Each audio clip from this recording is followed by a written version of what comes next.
nandito tayong lahat para maipakita nila yung kung ano talaga ang galing ng NK. Iba ang dating po ng NK.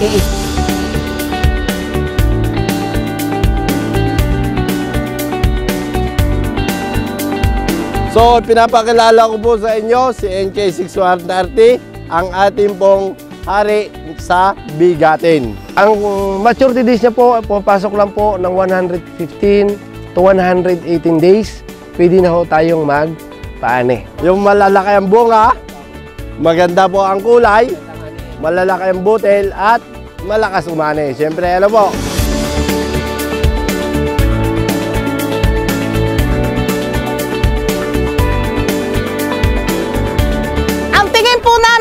Ang tingin ko dito, dahil kita ko naman sa ganda, sa lalaki ng bunga.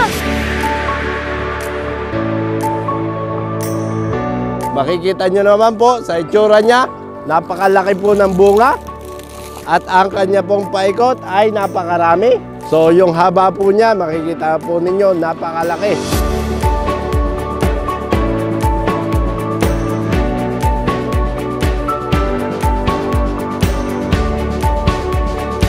Makikita nyo naman po, matibay yung kanyang katawan, malalaki ang puno, at matibay rin po yan sa masamang panahon.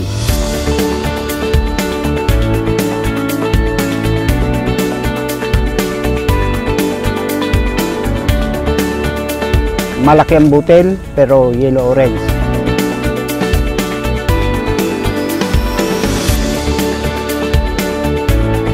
So napakahalaga po na kahit tayo ay sinasabi natin na ang mais natin is protected, actually suppression lamang po meron.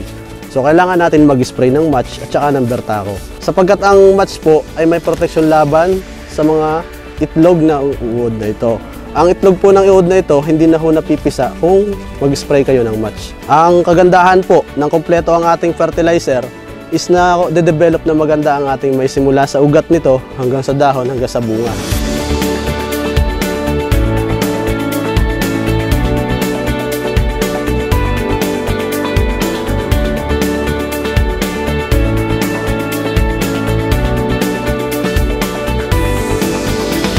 Sa 6130, nakita ko sa kanya very promising siya.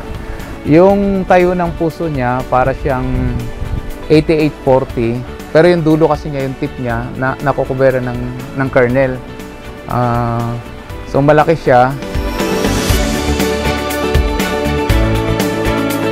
So pagka ganun kasi yung klase ng variety, at the same time nung tinignan ko yung puso, almost uniform.